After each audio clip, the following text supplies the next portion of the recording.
Let me start this video by saying if you get into gardening because you think it's going to save you money, boy do I have news for you. In fact, there's a pretty well-known book about it called The $64 Tomato. That said, today I'm going to test out whether I think buying one of these expensive indoor hydroponic gardens is a better option than trying to build one yourself. The only problem is I don't know a damn thing about hydroponics, so we're going to figure it out together. One of the things I miss most about living in California is the ability to garden year-round. In fact, I kind of built my dream walk-in garden a couple years ago only to use it for about 6 months and then we moved. I've lived in a handful of places around the country, and so far Colorado has been the most difficult to garden in. It has the shortened growing season of the Northeast, but it also has the intense sun of the Southwest. Couple that with desert-level dryness, and the fact that whenever it does rain, it hardly ever does so without hailing as well, and you've got yourself a recipe for very difficult gardening, which has led me here to do some gardening indoors hydroponically.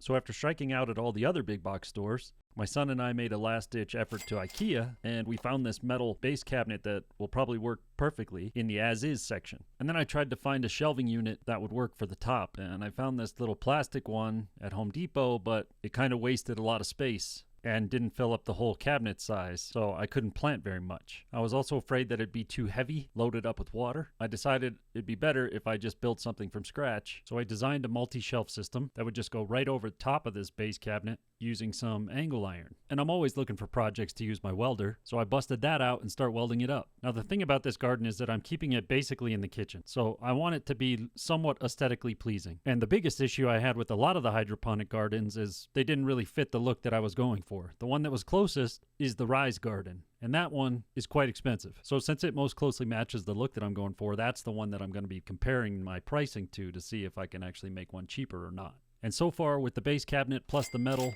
not off to a great start, but we've got the majority of the structure in place at least. And then I could work on the shelves themselves. Now here's the issue. I could fit about 3 standard 10 by 20 plant trays on each shelf. But because of the nature of the kind of system that I'm trying to build, 1, the plant trays aren't deep enough. 2, I would have to plumb each tray together because my idea is to kind of make a gravity-fed system with a reservoir in the bottom. The water will pump out of the reservoir into the top shelf, circulate through the top shelf, gravity will carry it down to the bottom shelf, and then the bottom shelf will drain into the reservoir, and then it'll just recycle. By setting the drain pipes the same at each shelf, as long as I have the flow rate adjusted properly, the water will always stay at that level and not overflow. I only learned later that this type of system is called a deep water culture or DWC system. So what I had to come up with was a way to make my own waterproof trays. And I went back and forth on this a bunch. And what I ended up deciding to use was just melamine. I've used melamine a bunch for forms for concrete in the past, and it's a watertight material.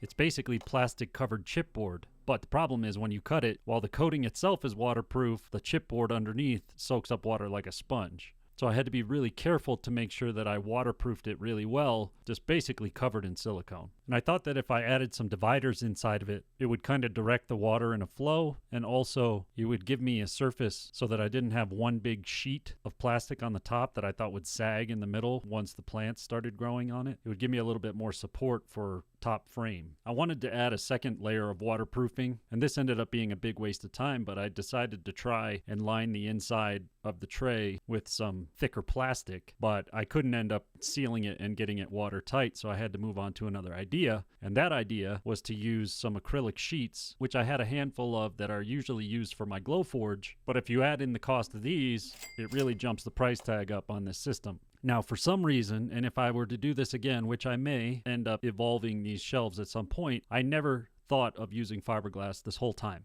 Fiberglass would be my go-to choice if I were to do it a second time, and I think it would make it watertight, strong, and be a really good option, but I didn't do that. So instead, I did one version of each to try and test it and see which one performed better. And spoiler alert, the acrylic one worked better once I tried to water test it. And speaking of water testing, for the plumbing side of things, I bought a 13-gallon storage container, a little fountain pump, a bunch of half-inch PVC pipe and fittings, and some hose. I previously drilled holes in the shelves when I was building them, so I just drilled the corresponding holes in the base cabinet, and then I ran some PVC pipe up to the top shelf through the base cabinet. And that way I had the pipe that dumped into the upper shelf. Then I installed a drain pipe going down to the lower shelf, and then a second drain pipe going from the lower shelf back into the reservoir. To adjust the flow rate, I added a little ball valve so that I control how much water goes out on the supply side and can shut it off if I need to. And I got everything plumbed together and then water tested it. And unfortunately, that's when I realized the bottom shelf sucked and wouldn't hold water. So I took everything apart, pulled the bottom shelf out, relined it with the acrylic sheets, replumbed it all back together again. Only this time, it actually worked and did exactly what it was supposed to do. The flow rate's just about perfect to keep the levels even on both shelves and recycle down into the reservoir. So with that done, I could focus on the lights. Now, I found these at Home Depot. I don't know if they're good grow lights or not, but they've got red, blue, and white, and they were just about the perfect size for each shelf, so I installed one on each. And I wired them up to a simple plug-in timer on the wall. The pump in the reservoir is also on a timer, but they're both independent of each other. So the trays, shelves, whatever you want to call them, they're about 3.5 inches deep. And as you can see, the water sits in about the bottom inch or so. So what I ended up buying was a bunch of these 2-inch net cups. And now I just have to figure out how I'm going to mount them. And I figured out that the easiest way for me to do it and still be able to remove them if I need to was to make like a face frame and use some more of those acrylic sheets and cut out a bunch of little holes on my laser. I don't exactly know the spacing for how much each plant's gonna need, but I opted to make a lot of holes. In fact, this top shelf holds 48 plant cups, and the bottom shelf holds another 36. Even if I end up transplanting a lot of them out of there, I can start a lot of plants in it. So I bought a bunch of 2-inch plant cup sponges. I actually wouldn't recommend these ones because I found ones that I like better after planting the bottom shelf. But my son and I just went to town planting seeds. And apart from root vegetables, which obviously can't grow in hydroponic because there's no soil, we just kind of tried a little bit of everything. And then for about the next week or two, we just waited.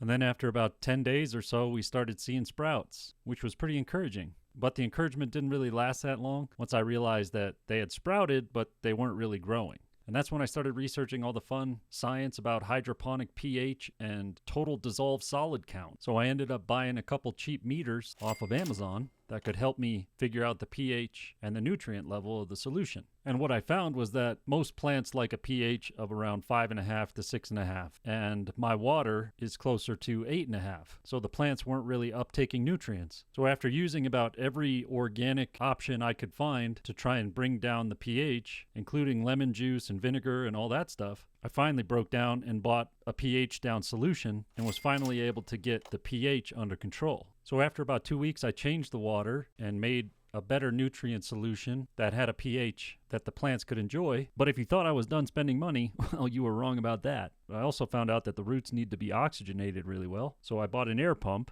and I also added a little basic aquarium filter in the reservoir to keep the solution clean. And since then, it's been about a week, and the plants have had significant growth in that time. So I'm optimistic that it's going to work. And one last thing I bought was a different meter to monitor the pH and the nutrient level because I got sick of using those little pens and checking it a couple times a day. This is a real-time monitor, so it just monitors it all the time, so I can just check it whenever I want. So with that in mind, all in, I spent about $1,200 on this garden, which is pretty much in line with buying one of these pre-assembled, given the fact that this holds 84 plants. Now, the value in this is that I don't have to subscribe to anything or use any proprietary recurring expenses because I can just use my own seeds and do whatever I want. The drawback is it obviously took me a lot of tools and a lot of time to build it. And you can obviously buy a lot of produce for $1,200, so the payback period is pretty long. But as I said in the beginning, if your goal for getting into gardening is to save money, I got news for you. It ain't gonna happen. But if you want to nerd out and learn something and feel like you're trying to grow plants on a different planet, it's a pretty fun hobby to get into. And I'd be happy to nerd out with you. So I hope you guys enjoyed this project.